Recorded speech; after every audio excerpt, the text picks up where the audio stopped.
I'm Reverend Andriette, and this is Point of Power. Today is day 199. Can you believe it? We are that far through this year.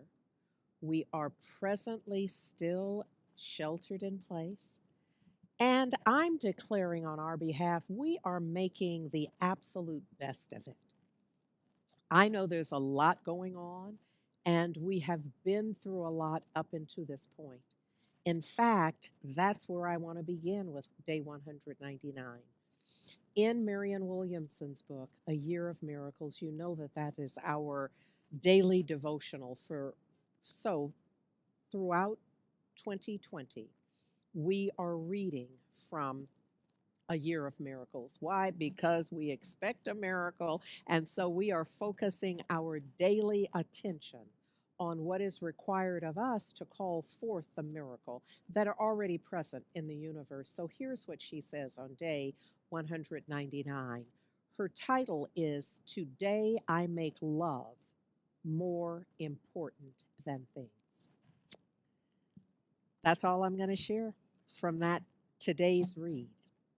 And here's why. The moment I read that, I thought about all of the video we've seen, all of the commentary that we've heard around the protest, what has turned into, in some cases, the looting and rioting, etc., and all the criticism around it, that we have moved often, some of us move readily from an awareness and the appropriateness of protests and standing for something more, even as we march against certain consciousness and activity and experiences, legislation that is the equivalent of a boot on the collective of people, of indigenous people and people of color. So I'm reminded that Dr. Martin Luther King Jr., in an interview with Mike Wallace of 2020 or 60 Minutes, I'm sorry, 60 Minutes, Mike Wallace of 60 Minutes, this was in 1966, that he's being asked about riots and protests. And this is what Dr. King says. He says, I contend that the cry of Black power, literally the cry of Black power, is at bottom a reaction to the reluctance of white power to make the kinds of changes necessary to make justice a reality for the Negro. I think that we've got to see that a riot is the language of the unheard. So as I listened to the commentary and the complaints and the criticism and the shaming and the guilt around the way that the protests were taking place, there were those who were looting and rioting. And I'm not condemning it. I'm also not in favor. I'm simply saying that it's a thing that happened. And our response to it. Remember last week we focused a bit on responsibility, our ability to respond.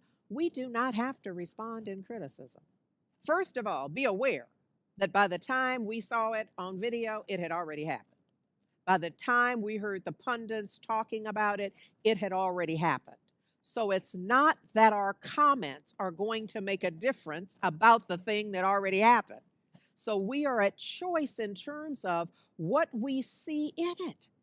And I think about the clarity of Dr. King. Very often he has been painted in a certain way. And then we go back and we read and we listen to recordings from different times and we realize that he had a real handle on humanity. He had a real sense of exactly what was going on. And he knew that this cry for Black power that now shows up as Black Lives Matter is a reaction to the reluctance of white power to make the kinds of changes necessary to make justice a reality. When that change happens and we're living and we're making our choice one of justice for all humanity, that, my beloveds, is our universal point of